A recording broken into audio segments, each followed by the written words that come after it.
Okay, तो last time हम लोगों ने रेडियो एक्टिविटी में मतलब बेसिकली एक्टिविटी वगैरह पढ़ा था, तो हमने बोला था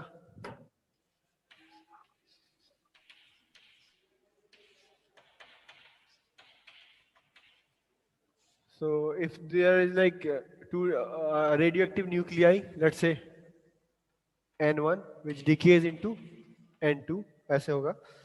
तो लेट्स से कि फॉर t इक्वल टू 0 तुम्हारा N1 इक्वल्स टू N0 है, और ऑब्वियसली t इक्वल टू 0 पे N2 इक्वल टू 0 होगा, कोई भी न्यूक्लियर डिके नहीं किया है। तो इस केस में हमने लिखा था कि तुम्हारा d N1 by dt will be equals to lambda 1 N1 t, और इस इक्वेशन को सॉल्व करके हमें मिला था क्या कि N1 t इक्वल्स टू क्या हो जाएगा, N0 e to power minus lambda 1 t।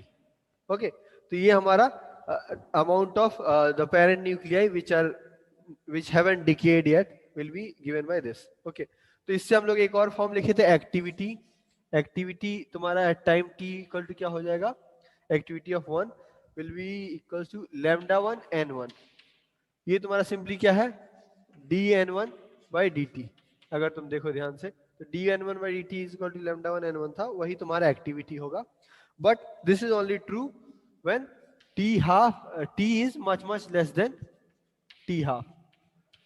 Okay, अगर तुम्हारा जो t हाफ है वो तुम्हारा इस टाइम मेजरमेंट टाइम से बहुत बड़ा है, तभी ये एक्टिविटी का फॉर्मूला ये ट्रू होगा, नहीं तो नहीं होगा। ओके, तो इसी चीज को हम यूज करके आगे कुछ केसेस पढ़े थे, जैसे अगर टू मोड में डीके होगा तो क्या किया जाएगा।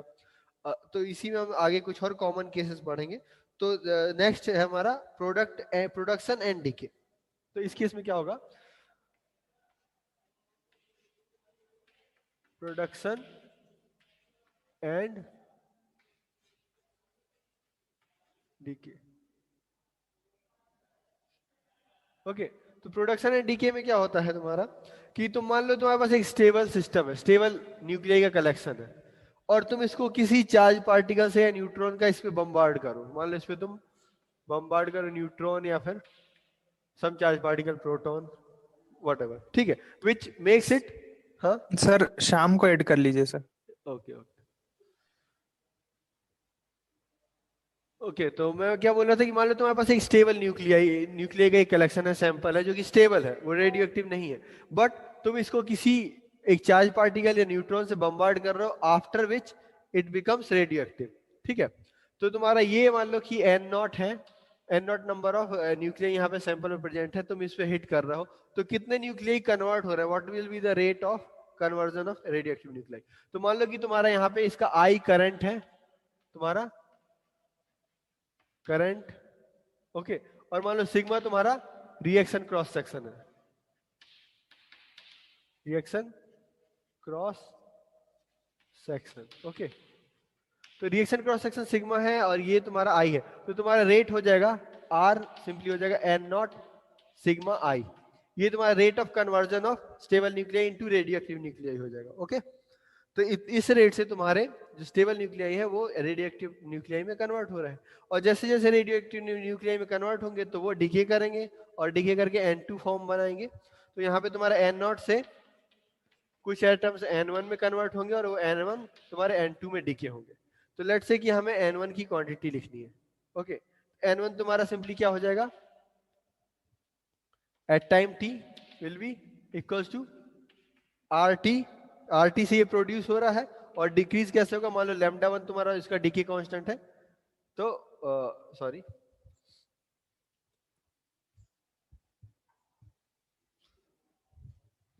RT से तुम्हारा ये प्रोड्यूस होगा और तुम्हारा ये डिके होगा एग्जैक्टली RDT। अगर तो मैं इसको N1 लिखूं तो RDT हो जाएगा minus lambda 1 N1 DT। Okay, तो ये क्या होगा, RT से प्रोड्यूस हो रहा है इसलिए ये पॉजिटिव टर्म आएगा, और इतने से डिक्रीज हो रहा होगा, ये तुम्हारा रेट ऑफ डिक्रीज है, ये तुम सिंपली यहां से लिख रहे हो, इस रेट से डिक्रीज हो रहा होगा। तो इसे ये तुम्हारा एक डिफरेंशियल इक्वेशन मिल गया इस फॉर्म में, और इसको सॉल्व करने के लिए तुम्हें डिफरेंशियल मेथड्स यूज करना पड़ेगा, क्योंकि ये थोड़ा सा कॉम्प्लिकेटेड, इसमें तुम डायरेक्ट N1 को ट्रांसफर नहीं कर सकते। तो ये तुम्हारा होमवर्क है, तुम इसको सॉल्व करना। इसका सॉल्यूशन में लिख रहा हूँ सिंपली, तो ये N1 t इक्वल्स टू आता है, यहाँ से N1 t इक्वल्स टू आता है r by lambda 1 r by lambda 1 minus e to power minus lambda 1 t। ये तुम्हारा सॉल्यूशन होगा। ओके, तो इस रेट से तुम्हारा n1 की क्वांटिटी होगी, जो n1 जो तुम्हारा रेडियो एक्टिव न्यूक्लियाई, उसकी क्वांटिटी हमेशा विद रिस्पेक्ट टू टाइम इस फंक्शन से डिफाइन होगी। तो इस फंक्शन में कॉम्प्लिकेशन क्या है कि तुम्हारा प्रोडक्शन हो रहा है कॉन्स्टेंटली और डीके भी हो रहा है एट द सेम टाइम। तो ये तुम्हारा number of atom, number of nuclei represent करेगा। ओके, तो लेट्स से कि इसको एनालाइज करते हैं, ये तुम्हारा कैसा होगा। मान लो कि तुम्हारा जो रेट है वो बहुत, लेट्स से कि तुम्हारा टाइम है जो, वो तुम्हारा बहुत टी हाफ से बहुत छोटा है, time is much much less then T half. तो इस केस में क्या होगा तुम्हारा, अगर तुम्हारा time much much less then T half है, तो इसमें तुम जो एक्सपोनेंशियल फॉर्म है उसको तुम सीधे एक्सपेंड कर सकते हो। तो जो तुम्हारा एक्सपोनेंशियल फॉर्म एक्सपेंड होगा, तो यहाँ पे ये एक्सपोनेंशियल है, इसको तुम लिखोगे 1 प्लस समथिंग समथिंग, ठीक है, 1 plus minus lambda T plus lambda 1 T square, ऐसे ऐसे होते जाएगा एक्सपेंड। तो 1 से 1 कैंसिल हो जाएगा और सिंपली तुम्हें मिलेगा क्या, n1 T equals to, first term अगर तुम कंसीडर करो तो मिलेगा minus lambda 1 T. Okay, sorry हाँ, और r का फैक्टर बाहर है तो यहाँ पे r भी आएगा। ओके,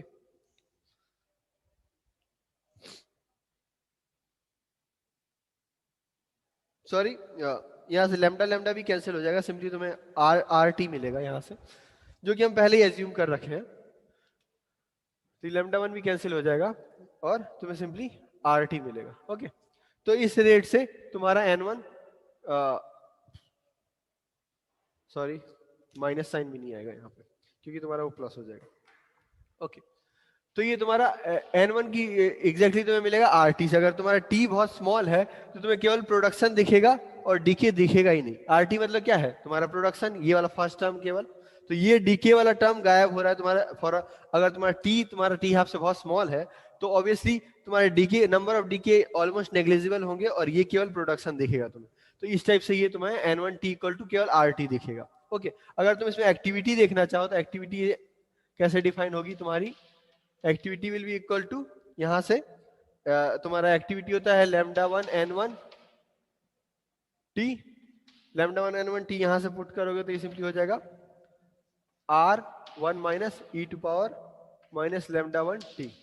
ओके, ये है एक्टिविटी। और एक्टिविटी को अगर इसके कंडीशन में देखें तो एक्टिविटी तुम्हारी क्या होगी, ये तुम्हारी होगी r t लैम्डा 1।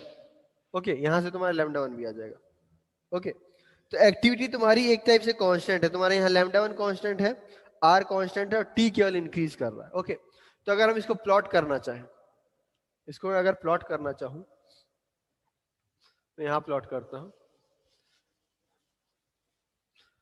तो फॉर t लेस देन, बता, अगर तुम्हारा मान लो ये टाइम एक्स एक्सिस पे है, ये तुम्हारा टाइम है और ये तुम्हारा एक्टिविटी है।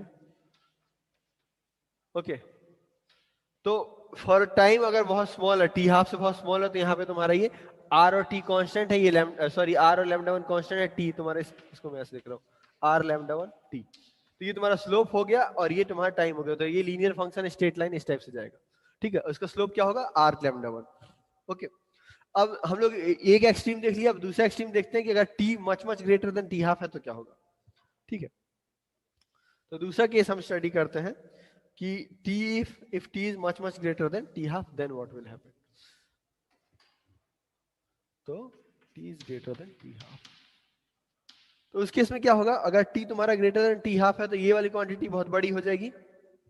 ओके, और ये क्वांटिटी अगर बहुत बड़ी हो गई तो इसको तुम ये माइनस पावर है तो ये जीरो हो जाएगा, मतलब 1 by e to power lambda 1 t होगा। यहाँ पे t बहुत बड़ा है t हाफ की कंपैरिजन, तो इसलिए क्या होगा, ये टर्म जीरो हो जाएगा और सिंपली तुम्हें मिलेगा activity will be equal to, activity T will be equal to constant equal to R, है ना। तो यहाँ पे ये एक्टिविटी कांस्टेंट हो गई, तो कांस्टेंट फंक्शन मतलब टाइम इंडिपेंडेंट हो गया, तो उसको तुम प्लॉट करोगे, मान लो T much much greater than something यहाँ पे है तो यहाँ पे कांस्टेंट हो जाएगा इस टाइप से।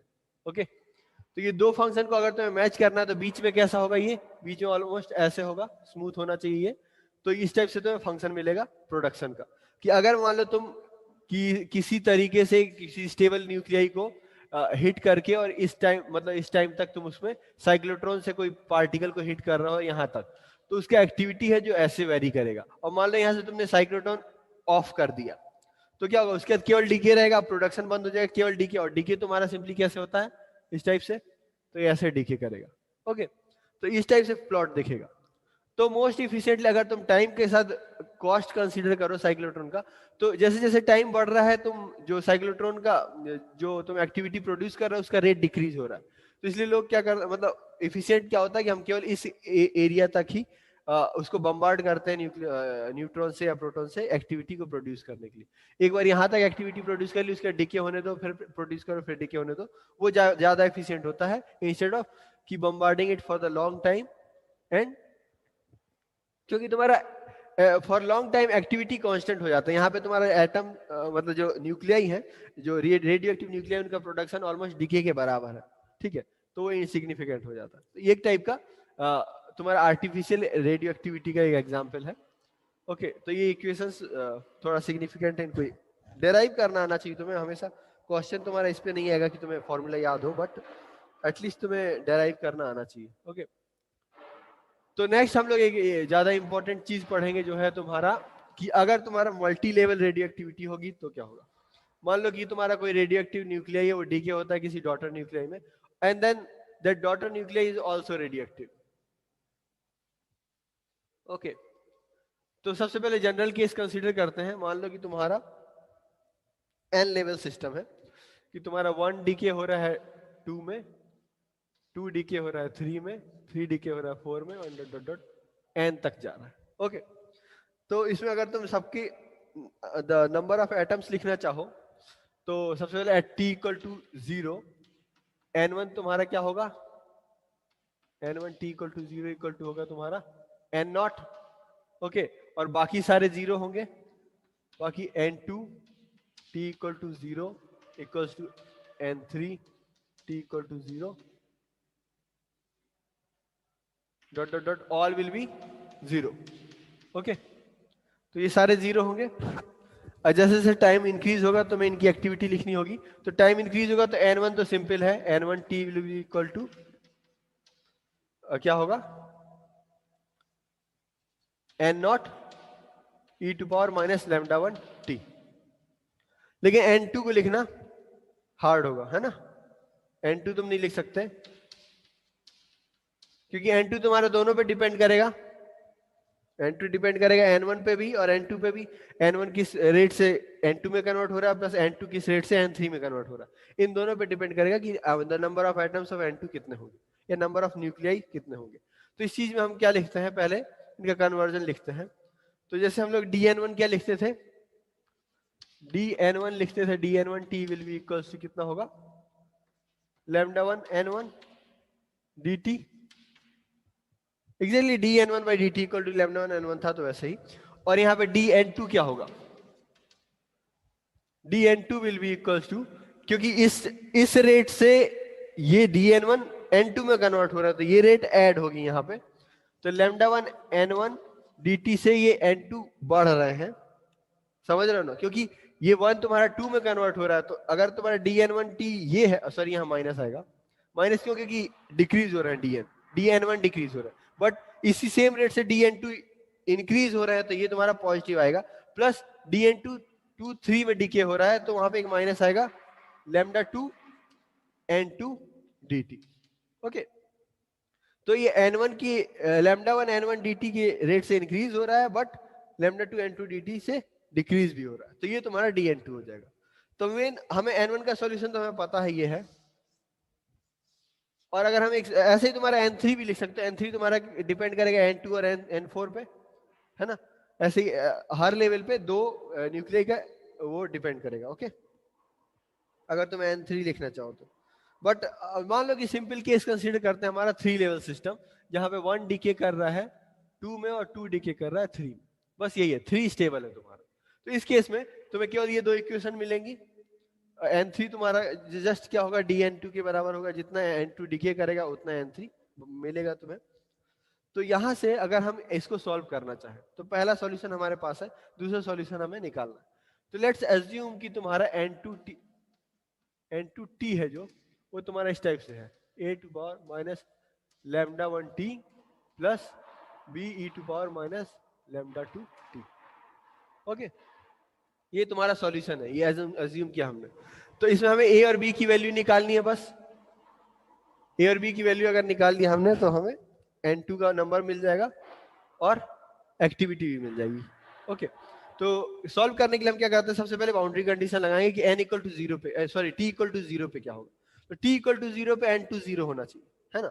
यहां से हमारा ये condition for t equal to zero n2 must be zero. तो अगर हम t इक्वल टू जीरो रखें यहाँ पे, तो ये है तुम्हारा, इधर लेफ्ट हैंड साइड जीरो हो जाएगा, यहाँ पे क्या हो जाएगा, a plus B implies a must be equal to minus B. Okay, तो यहां से तुम्हारा n2t इक्वल टू हो गया, n2t इक्वल टू हो गया a e to power minus lambda 1t minus e to power minus lambda 2t। Okay, तो मैं अगर ये तुम्हारा ये माइनस a होगा तो a कॉमन ले लो और ये तुम्हारा इस टाइप से आ जाएगा। तो ये तुम्हारा एक लेवल सिस्टम हो गया, मतलब ये फर्स्ट सॉल्यूशन हो गया। अब तुम्हें a की वैल्यू निकालनी है स्टिल। तो अब क्या करोगे तुम, यहां से तुम यहाँ पे देखो कि ये इक्वेशन जो है ये इसको यूज करना पड़ेगा। तो यहाँ पे तुम्हारा n2 भी है और dn2 भी है। तो सबसे पहले यहाँ से dn2 निकालो और इन दोनों को इसमें पुट कर दो। तो dn2 क्या होगा, dn2t will be equals to, इसका डिफरेंशिएशन करेंगे, a तो एज इट इज रहेगा, यहाँ पे आ जाएगा तुम्हारा minus lambda 1 e to power minus lambda 1t dt minus, और यहाँ से प्लस हो जाएगा lambda 2 e to power minus lambda 2 dt dt common ले लो। ओके, मैं dt कॉमन लेके बाहर निकाल रहा हूं।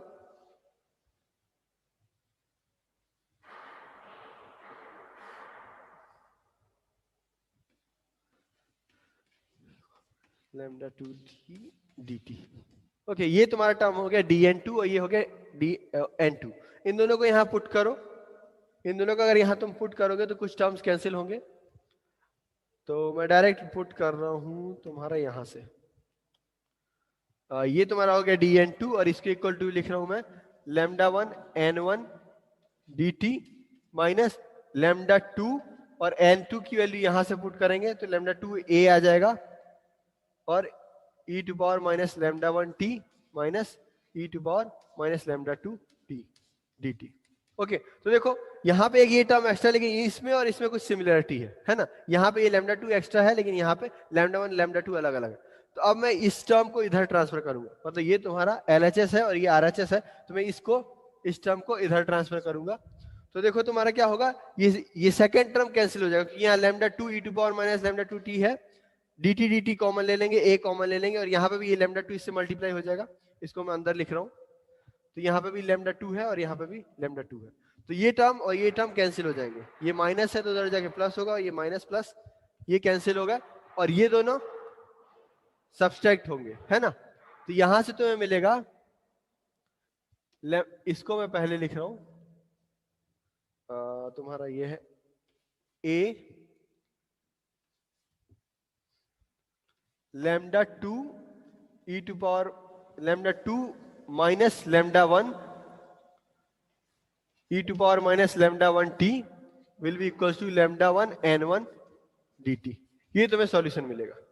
ओके, क्योंकि ये टर्म कैंसिल हो गया और ये टर्म तुम्हारा इस टाइप से होगा, लैम्डा 2 ये है माइनस लैम्डा 1, a कॉमन है और e टू पावर ये, और यहाँ पे dt भी आएगा। तो dt कैंसिल कर दो, लैम्डा n1 की वैल्यू वहां से रखो, तो ये भी कैंसिल हो जाएगा, ये क्योंकि तुम्हारा सिंपली n1 है, तो यहाँ से ये n1 कैंसिल हो गया, ये कैंसिल हो गया, dt कैंसिल हो गया, बचा तुम्हारा क्या,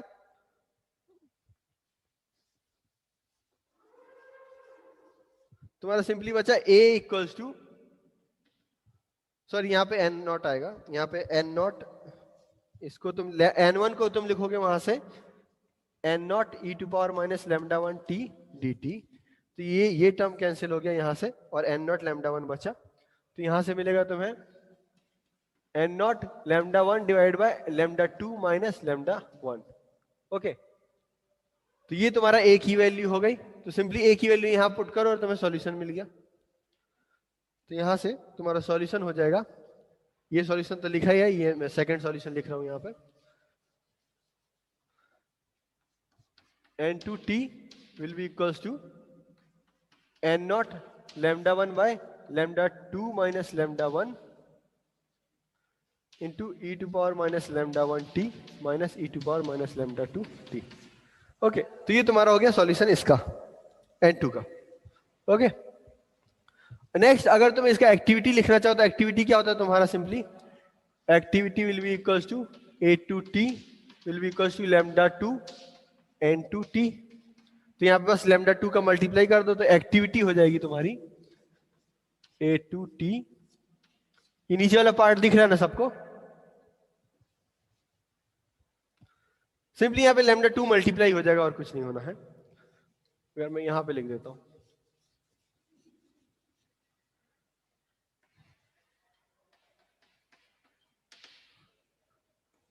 N naught lambda 1 lambda 2 minus lambda 1 e to power minus lambda 1 T minus e to power minus lambda 2 T. Okay, ये तुम्हारा एक्टिविटी हो जाएगा। तो ये डेरिवेशन होपफुली सबको क्लियरली समझ आया होगा। मैं इसमें कुछ स्किप नहीं किया, सारा चीज सॉल्व किया हूँ।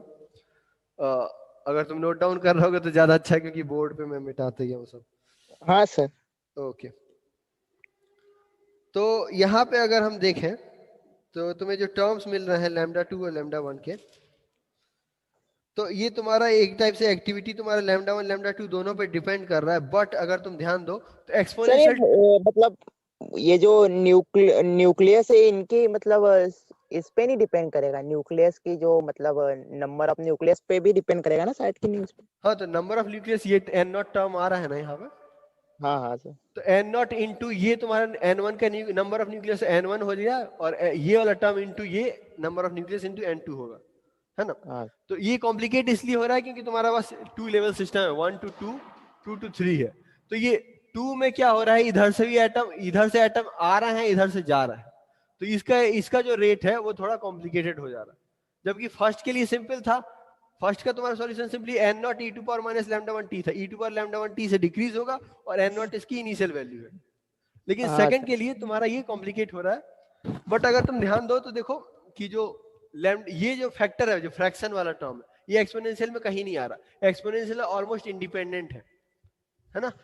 ये इस रेट से ऐड हो रहा है, इस रेट से डिके हो रहा है। बस ये जो फ्रैक्शन है ये यहाँ आ रहा है। ओके, हाँ तो ये तुम्हारा एक्टिविटी हो गया। अब इसमें तुम कुछ एक्सट्रीम केसेस कंसीडर कर सकते हो कि मान लो तुम्हारा n2 स्टेबल है।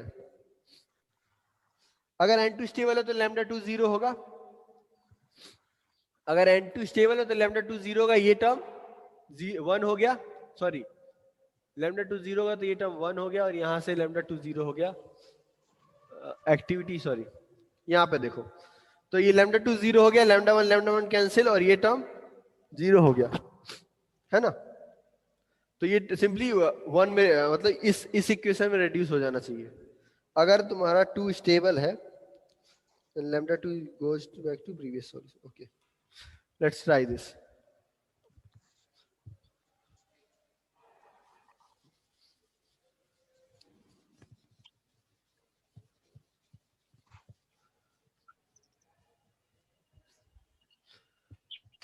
ओके, हाँ, तो अगर मैं लैम्डा 2 0 कर दूं, मतलब लैम्डा 2 0 मतलब कि तुम्हारा सेकंड न्यूक्लियस स्टेबल है, वो 3 में कभी कन्वर्ट नहीं होगा। तो ये तुम्हारा क्या हो जाएगा, n2t will be equals to n naught lambda 1 by lambda 1 cancel हो गया, माइनस हो जाएगा यहाँ पे और ये हो जाएगा e to power minus lambda 1 t minus 1। और या फिर तुम इसको जैसे माइनस अंदर ऑब्जर्व करोगे तो लिखोगे n naught 1 minus e to power minus lambda 1 T, जो कि हम पहले डिराइव किए थे, याद होगा। तो अगर हमारे 1 और 2 1 2 लेवल में अगर 1 2 में डिके हो रहा है तो n1 t का वैल्यू ये होगा और n2 t का वैल्यू ये होता था। एग्जैक्टली हो क्या रहा है कि n नॉट में से इतना सबस्ट्रैक्ट कर रहे हो वही तुम्हारे सेकंड न्यूक्लियस होंगे, है ना? जैसे मान लो तुम्हारा ये n1 है और ये डीके करके n2 में जा रहा है ना? तो जितने पार्टिकल यहाँ से डीके होंगे वही तो यहाँ पहुंचेंगे। मान लो यहाँ पे n नॉट पार्टिकल है टोटल, उसमें से मान लो 5 डीके हुए तो 5 ही यहाँ पहुंचेंगे, है ना? तो वही तुम्हारा n नॉट ये है, n नॉट माइनस ये डीके नंबर ऑफ डीकेज है, तो वो तुम्हारे यहाँ पहुंच रहा है। तो अगर तुम ये हमारा जो प्रीवियस सॉल्यूशन है उसको भी फॉलो करता है या फिर उससे एग्री करता है, बस ये वेरीफाई करना है यहाँ पे। सेकेंड तुम्हारा है कि अगर तुम्हारा लैम्डा 1 है वो much much greater then lambda 2 है तो क्या होगा। अगर तुम्हारा, लेट्स पहले स्मॉल कंसीडर करते हैं, lambda 1 is much much smaller than lambda 2 तो क्या होगा। तो यहाँ पे एक्टिविटी के फॉर्म में देखो, अगर लैम्डा तुम्हारा बहुत स्मॉल है लैम्डा 2 से, तो ये वाला टर्म, सबसे पहले तो ये वाला टर्म गायब हो जाएगा यहां से, है ना। तो ये सिंपली बचेगा तुम्हारा lambda 2, sorry lambda 1 lambda 2 divide by lambda 2, तो लैम्डा 2 कैंसिल हो गया, सिंपली ये बचेगा। और यहाँ पे ये टर्म बहुत अगर स्मॉल है, टी भी तुम्हारा स्मॉल है, तो फिर ये वाला टर्म भी 0 हो जाएगा, सॉरी ये वाला टर्म 1 हो जाएगा, और सिंपली ये हो जाएगा 1 minus e to power minus lambda 2 T, है ना। अगर लैम्डा लैम्डा तुम्हारा लैम्डा 1 बहुत स्मॉल है इसके कंपैरिजन में, तो ये ऑलमोस्ट 0 हो जाएगा, और टी भी अगर तुम स्मॉल ले रहे हो तो ये टर्म 1 हो जाएगा। तो ये सिंपली तुम्हारा आ जाएगा lambda 1 1 minus e to power lambda 2 T. Okay, तो और यहाँ पे एन नॉट भी होगा, सॉरी ये एन नॉट होगा। तो ये तुम्हारा एक्टिविटी हो जाएगा, और तुम्हारा अगर नंबर निकालना है तो यहाँ पे नंबर तुम्हारा नंबर में तुम्हारा ये टर्म 1 हो जाएगा और ये गायब हो जाएगा। तो नंबर अगर एन टू टी निकालोगे तो N two T equal to N naught lambda 1 by lambda 2 1 minus e to power lambda 2 T. तो देखो ये तो मैंने जो सबसे पहले केस कंसीडर किया था जो प्रोडक्शन वाला, कि जब हम उसको बम्बार्ड करके प्रोड्यूस कर रहे थे एक्टिविटी और वो डीके हो रहा था, तो उससे उस केस में भी सेम फॉर्मूला मिल रहा था। तो मैं यहाँ पे R 1 minus e to power minus lambda 2 t मिल रहा था। तो यहां से तुम्हें क्या मिल जाएगा, R equal to N naught lambda 1 मिल रहा है, जो कि तुम्हारा वहां केस में उस केस में भी ट्रू था। तो अगर तुम्हारा लैम्डा 2 है, लैम्डा 1 है वो बहुत स्मॉल है लैम्डा 2 से, तो उस केस में तुम्हारा जो एक्टिविटी है वो ऐसे डिपेंड करेगी, या फिर तुम कह सकते हो कि वो लीनियर होगी, है ना। एक्टिविटी तुम्हारी लीनियर होगी, तो फिर से वही ग्राफ आएगा इंक्रीज वाला। मतलब अगर तुम एक्टिविटी का ग्राफ प्लॉट करो यहाँ पे, तो एक्टिविटी का ग्राफ तुम्हारा इस टाइप से आएगा, यहां से इंक्रीज होगा, है ना, for shorter time. For larger time फिर से तुम अगर देखोगे तो फिर से डिक्रीज होगा, मतलब सेम इक्वेशन में अगर लार्जर टाइम पे ये इक्विलिब्रेट हो जाएगा, और इस टाइप से तुम्हारा एक्टिविटी का प्लॉट मिलेगा, ठीक है ना। तो ये एक टाइप से सेम एनालॉजी हो गई कि अगर तुम्हारा लैम्डा 1 बहुत स्मॉल है लैम्डा 2 से, तो इसका मतलब यही है कि तुम लैम्डा 2 प्रोड्यूस कर रहे हो किसी बम्बार्डिंग से, और फिर मतलब वो सेम एनालॉजी, मतलब एनालिटिकली बिल्कुल सेम है एज कि कंपेयर टू कि तुम किसी बम्बार्डिंग से लैम्डा जो तुम्हारा जैसे 1 था, ये तुम्हारा लैम्डा 1 है, ये तुम्हारा लैम्डा 2 है, और ये तुम्हारा लैम्डा 3 है, ठीक है। तो अगर मैं कह रहा हूँ lambda 1 is much much smaller than lambda 2, इसका मतलब ये स्टेबल है रिलेटिवली, ठीक है। और तुम इसको, ये सिमिलर हो जाएगा कि तुम इसको बम्बार्डिंग करके एक्टिव बना रहे हो, फिर ये 2 में डिके हो रहा है, एग्जैक्ट ये 2 में कन्वर्ट हो रहा है जो कि एक्टिव है, और एक्टिव तुम्हारा डिके हो रहा है 3 में। तो सेम कंपैरिजन जो पहले केस कंसीडर किया था उसके सिमिलर हो जाएगा ये, और उसका प्लॉट बिल्कुल एग्जैक्टली ऐसे ही आएगा। ओके, तो उसका प्लॉट इस टाइप से आएगा, ठीक है। केस में ए टू टी में, ए टू टी तुम्हारा टाइम पे ऐसे डिपेंड करेगा। A1 तुम्हारा सिंपली अभी भी तुम्हारा वैसे ही रहेगा, क्योंकि लैम्डा 1 स्मॉल है तो A1 तुम्हारा कांस्टेंट टाइप का रहेगा। तो A1 मैटर नहीं करता, लेकिन यहाँ A2 ज्यादा मैटर करता है, क्योंकि lambda 2 is much more greater than lambda 1, ठीक है। सेकंड केस अगर हम कंसीडर करें तो if lambda 1 is much greater then lambda 2, उस केस में क्या होगा। तो मैं फिर से यही मिटा रहा हूं, क्योंकि ये फॉर्मूले इंपॉर्टेंट है हमारे लिए। तो if lambda 1 is much greater then lambda 2, इस केस में क्या होगा कि अगर तुम t greater than t much much greater than t half लो, तो उस केस में क्या होगा, ये सारा न्यूक्लियाई जो लैम्डा 1 है ये बहुत लार्ज है लैम्डा 2 से, और लैम्डा 2 मान लो लैम्डा 3 में डिके करे, मतलब 3 में डिके करेगा कभी। तो अगर t तुम बहुत ज्यादा लो तो ये ऑलरेडी पूरा डिके कर जाएगा, क्योंकि ये बहुत फास्ट डिके कर रहा है, तो ये पूरा डिके कर जाएगा और ये गायब ही हो जाएगा। तो उस केस में तुम्हारी ये क्वांटिटी गायब हो जाएगी, या फिर तुम ये कह सकते हो कि ये वाला टर्म 0 हो जाएगा, और सिंपली तुम्हें बचेगा क्या, activity equals to A to T will be equal to n naught lambda 1 lambda 2 by इसको तुम लिख सकते हो लैम्डा 2 माइनस लैम्डा 1 इंटू, ये आ जाएगा तुम्हारा, ओके हाँ। तो अगर lambda is much much greater then, तो ये तुम्हारा इन्फिनिटी को अप्रोच करेगा, इसको 1 बाई लेगा तो ये 0 हो जाएगा। तो ये फर्स्ट टर्म 0 हो गया, तो बचा क्या, minus e to power of minus lambda 2 T.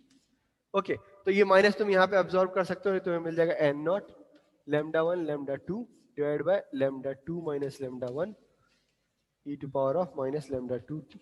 Okay, तो ये वापस देखो एक्सपोनेंशियल लॉ पे आ गया। इस टाइप से हो गया कि ये वाला तुम्हारा 1 है वो एग्जिस्ट ही नहीं करता, वो 1 ऑलमोस्ट पूरा डिके कर चुका है और केवल 2 से 3 में कन्वर्ट हो रहा है। तो ये वापस एक्सपोनेंशियल फॉर्म आ गया इसका, और कुछ कांस्टेंट है जो कि तुम्हारा लैम्डा 1 लैम्डा 2 पे डिपेंड करता है। ओके, यहाँ पे इवन तुम्हारे, क्योंकि ये लैम्डा 1 क्वांटिटी बहुत बड़ी है, तो तुम लैम्डा 2 को नेग्लेक्ट भी कर सकते हो। ये सिंपली हो जाएगा lambda 1 divided by lambda 2 minus lambda 1। Okay, तो सर ये नेगेटिव आएगा ना? नेगेटिव आएगा, लेकिन ये माइनस साइन मैंने यहाँ पे ऑब्जर्व कर दिया, तो ये सॉरी, ये 1 नेगेटिव साइन मैंने इसमें ऑब्जर्व कर दिया, तो ये 1 माइनस 2 हो जाएगा, है ना। नेगेटिव इसलिए नहीं होना चाहिए क्योंकि तुम्हारा, नहीं मतलब नेगेटिव हो सकता है, वो तुम्हारा डिपेंड करेगा कॉन्स्टेंट्स क्या है तुम्हारे। ओके, तो ऑब्वियसली लैम्डा 1 बहुत बड़ा है, यहाँ पे लैम्डा 1 बहुत बड़ा है लैम्डा 2 से, तो ये पॉजिटिव टर्म आएगा, ये भी पॉजिटिव आएगा, तो ये पूरा पॉजिटिव आएगा, है ना। बहुत ज्यादा फास्ट डिके कर रहा हूँ, मतलब लैम्डा 1 मतलब फर्स्ट जो एलिमेंट है वो बहुत ज्यादा फास्ट डिके कर रहा है, इसलिए ये इंक्रीज हो रहा होगा। आफ्टर सम टाइम ये डिक्रीज होना शुरू होगा। ओके, तो ये एक केस था। अब नेक्स्ट, अगर मान लो, तो ये हमारा मतलब 2 लेवल सिस्टम यहाँ कंप्लीट होता है। नेक्स्ट हम लोग एक कॉम्प्लिकेटेड चीज डिस्कस करेंगे कि अगर 2 लेवल सिस्टम से आगे जाते हैं हम तो क्या होगा। तो लेट्स से कि तुम 2 लेवल सिस्टम से, मान लो कि तुम्हारा n लेवल सिस्टम है। n लेवल सिस्टम मतलब कि तुम्हारा 1 डिके कर रहा है 2 में, 2 डिके कर रहा है 3 में, 3 डिके कर रहा है 4 में, डॉट डॉट डॉट n तक जा रहा है। ओके, तो उस केस में क्या होगा, ये equation as it is solve करनी होगी जैसे हमने 2 के लिए सॉल्व किए, बट ये इसका कॉम्प्लिकेशंस बढ़ेंगे। तो हम लोग सिंपली तुम्हारा ऐसे कर सकते हैं कि for ith particle dni will be equals to, ith particle जैसे थर्ड है तो 2 और 4 पे डिपेंड करेगा, या फिर तुम कह सकते हो कि 2 से ये ऐड होगा और 3 से सब्सट्रैक्ट होगा, तो यहाँ पे तुम्हारा आ जाएगा plus lambda i minus 1 D N I minus 1 और plus sorry minus lambda 2 lambda I D N I. Okay, sorry यहाँ पे मैं कुछ गलत लिखा हूँ, नहीं सही है। और डी एन आई तुम्हारा ये तुम्हारा हो जाएगा simply lambda I minus 1 N I minus 1 D T minus lambda I N I D T. Okay, जैसे मैंने फर्स्ट टर्म लिखा था n2 के लिए, n2 के लिए मैंने क्या लिखा था, D N two equal to lambda 1 n1 D T minus lambda 2 n2 D T. तो ये तुम्हारा आई एस के लिए इस टाइप से होगा। ओके, तो इसका सॉल्यूशन अगर तुम देखो तो ये मतलब डायरेक्ट लिख सकते हो तुम। इसका सॉल्यूशन तुम्हारा एक्टिविटी इस फॉर्म में आएगी, activity will be equals to N naught multiplied by sum over all I equal to 1 to N minus 1, activity of nth लिख रहा होगा तो सॉरी n तक ही जाएगी, n माइनस 1 तक नहीं, C i e to power minus lambda i t. तो ये तुम्हारा एक्टिविटी इस टाइप से होगी।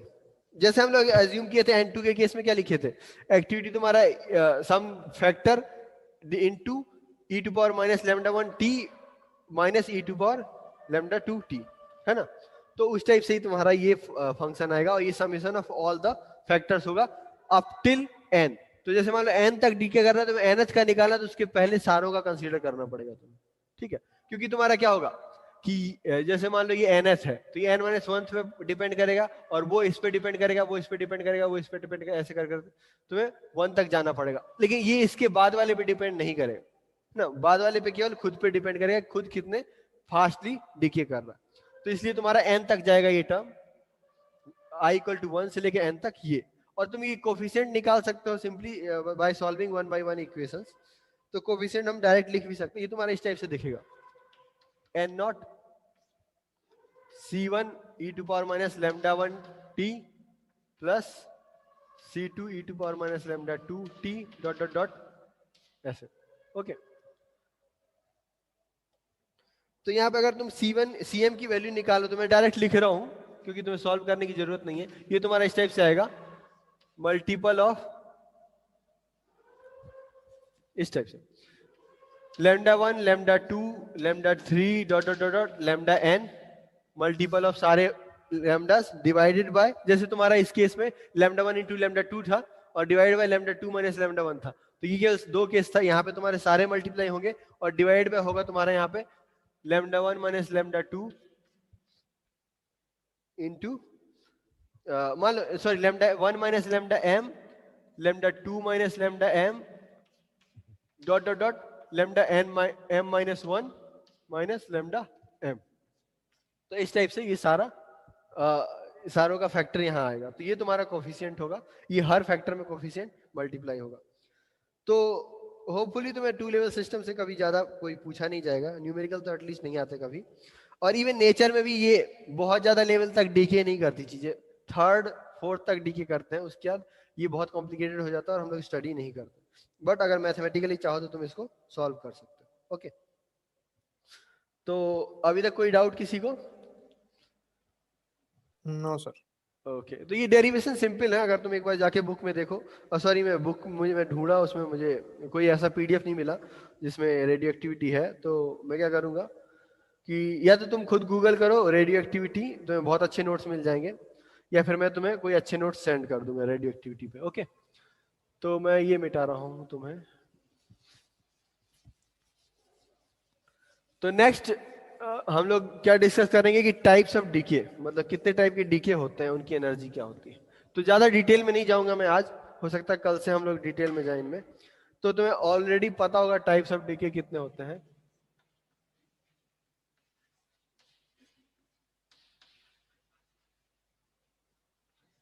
तो फर्स्ट होता है तुम्हारा अल्फा डीके।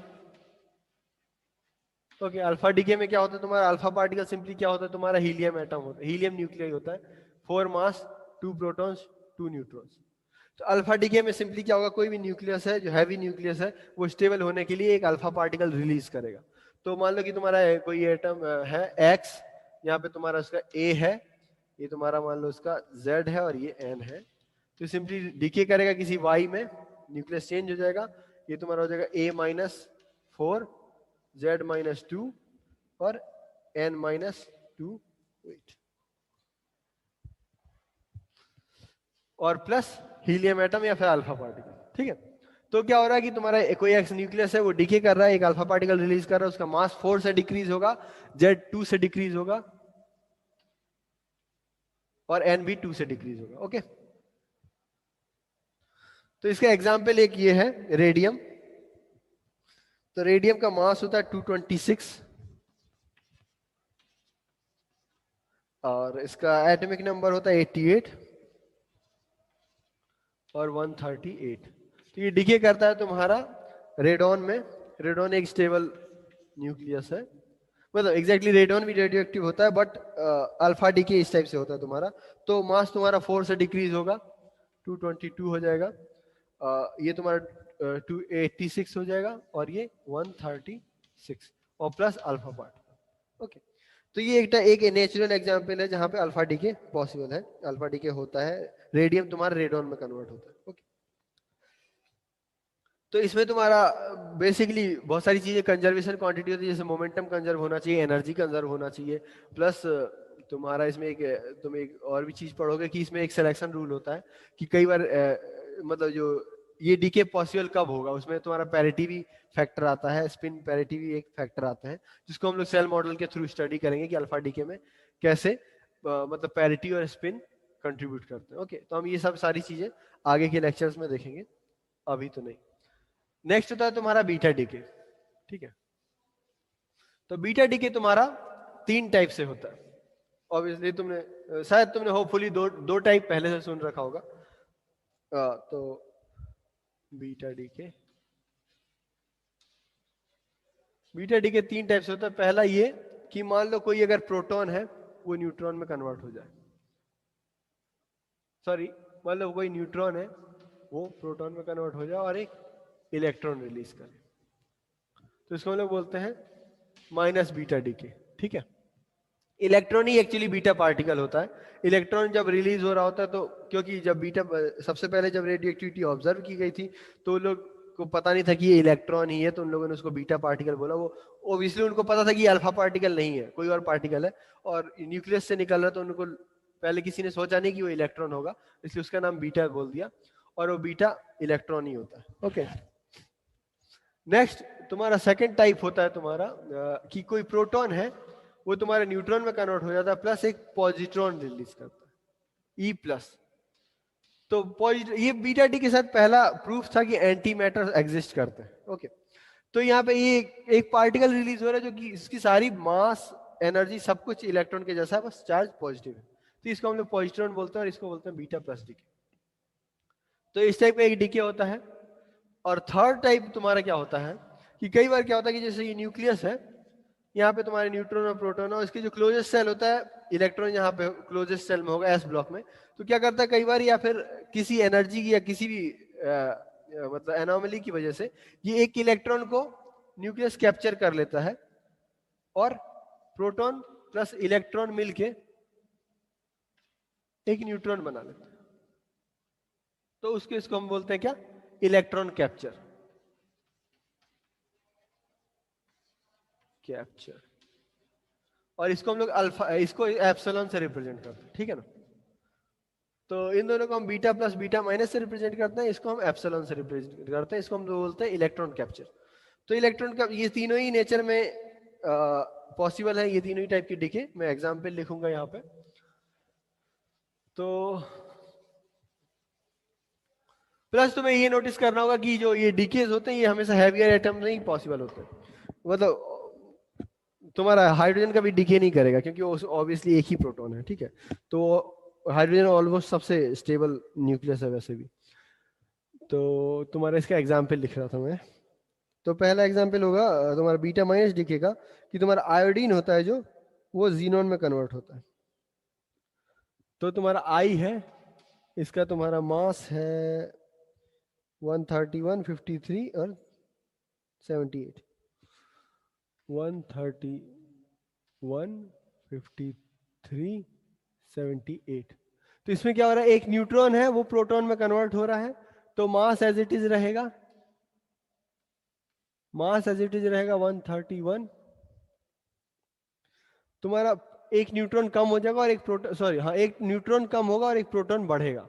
तो न्यूट्रॉन कम होगा प्रोटॉन बढ़ेगा, तो ये 54 हो गया और ये 77 हो गया, और प्लस एक इलेक्ट्रॉन रिलीज होगा।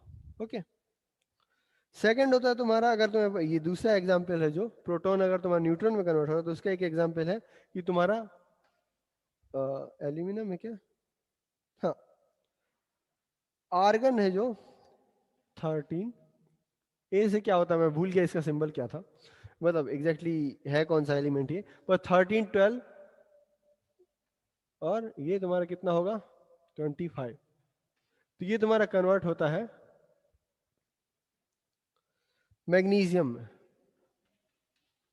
तो मैग्नीशियम में क्या हो जाएगा, ये तुम्हारा एक प्रोटॉन है जो कि कम होगा क्योंकि प्रोटॉन न्यूट्रॉन में कन्वर्ट हो रहा है, तो ये 12 हो जाएगा और न्यूट्रॉन एक बढ़ जाएगा 13 हो जाएगा और मास एज इट इज रहेगा 25। ओके, तो ये एक टाइप, और यहाँ पे एक पॉजिट्रॉन रिलीज होगा।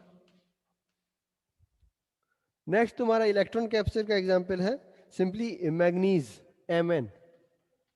इसका मास होता है तुम्हारा 54, 28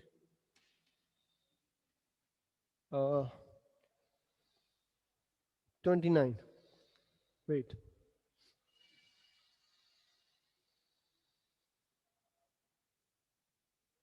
25, 29,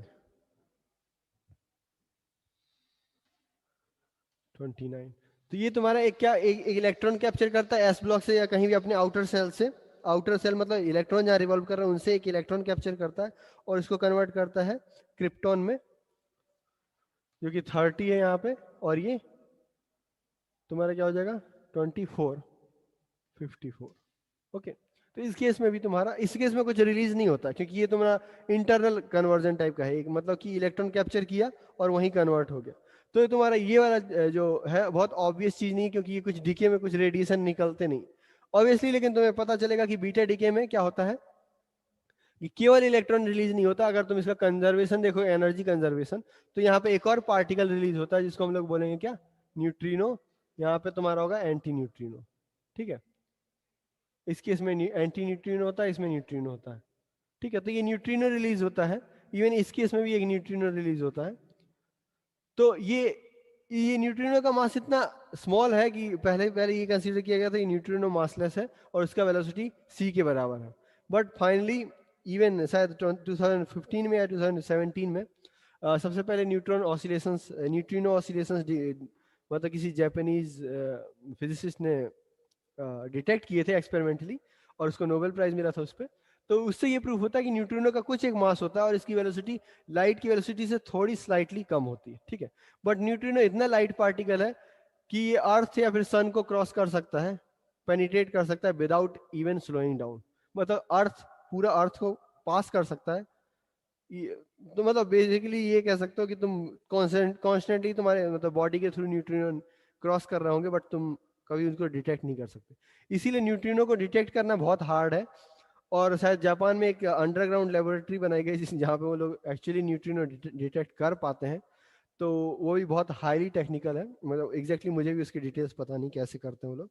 बट बेसिकली है क्या कि एक बहुत अंडरग्राउंड केव है, उसमें उन लोगों ने वाटर फिल कर रखा है, और वाटर मॉलिक्यूल से वो लोग एक्सपेक्ट करते हैं कि कहीं अगर बीटा डीके होगा तो वो वाले न्यूट्रिनो कैप्चर हो जाएंगे, ठीक है। तो मतलब उन लोग वाटर में ड्यूटीरियम वगैरह मिला के रखते हैं जो कि रेडियो एक्टिव होंगे, और उसमें से वो लोग होप करते हैं कि कोई डीके होगा और न्यूट्रिनो को वो लोग डिटेक्ट कर पाएंगे, ठीक है। तो ये वाले पार्टिकल जो पहली बार थे, ये तुम्हारे नए फिजिक्स को, मतलब फिजिक्स में एक नया फील्ड को बर्थ करता है ऑलमोस्ट, क्योंकि तुम्हारा मतलब यहाँ तक चीजें ऑब्वियस थी कि तुम जो पार्टिकल ऑब्जर्व करते हो वही दिख रहे हैं, बट यहाँ से कुछ ऐसा आ जाता है जो कि अनएक्सपेक्टेड है। ओके, तो हम लोग देखेंगे एग्जैक्टली बीटा डीके क्यों इतना इंपॉर्टेंट है। बीटा डीके से तुम्हारा मैथमेटिकली बहुत सारी एनोमली क्रिएट होती हैं जो कि तुम्हें मतलब जिससे हायर मतलब हाई एनर्जी फिजिक्स है, पार्टिकल फिजिक्स है, उसका बर्थ होता है। ओके, तो थर्ड टाइप ऑफ डीके है जो, वो है तुम्हारा गामा डीके।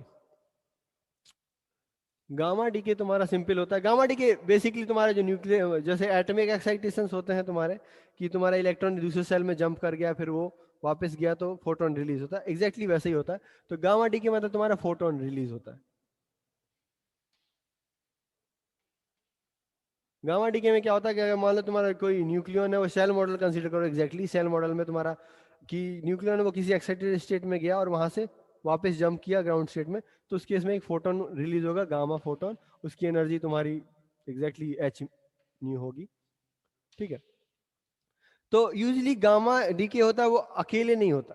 गामा डीके कब होता है, जब जैसे मान लो अल्फा डीके हुआ, अल्फा डीके या बीटा डीके हुआ, लेकिन ये जो एटम है, ये जो सॉरी न्यूक्लियस है, वो अपने एक्साइटेड स्टेट में में पहुंचा और ग्राउंड स्टेट में नहीं पहुंचा। तो इसके बाद हो सकता है इसके बाद एक गामा डीके हो और ये स्टेबल हो जाए, या अल्फा डीके हुआ और अल्फा डीके की वजह से जो जो डॉटर न्यूक्लियर क्रिएट हुआ वो तुम्हारा स्टेबल नहीं है, और उसके बाद उसमें गामा डीके होगा और गामा डीके के बाद वो स्टेबल हो जाएगा, ठीक है। तो गामा रेडिएशंस जो होती हैं वो तुम्हारी बहुत हार्मफुल हो सकती हैं। Most most of the time जो हम लोग रेडिएशन के बारे में वरी करते हैं वो गामा रेडिएशंस ही होती हैं, क्योंकि ये बहुत हाई एनर्जी रेडिएशंस होती हैं और ये हमारी बॉडी को हार्म कर सकती हैं, ठीक है। वो डिपेंड करता है उसकी इंटेंसिटी पे ऑब्वियसली। तो और इसका टाइम पीरियड भी बहुत स्मॉल होता है, क्योंकि एक्साइटेशन ऑब्वियसली बहुत मतलब इसका हाफ लाइफ बहुत स्मॉल होता है, तो बहुत जल्दी डिके करता है ये। गामा डिके बहुत फास्ट होता है, रैपिड होता है, इसलिए ये ज़्यादा हार्मफुल भी होता है। तो ये 3 टाइप के डीकेज हैं जो कि हम लोग एक एक करके कंसंट्रेट करेंगे। उसके पहले मैं एक टॉपिक शायद स्किप किया हूँ जो कि हम कवर करेंगे, जो है कि quantum aspect of radio activity. तो यहाँ पे क्वांटम मैकेनिकली हम रेडियो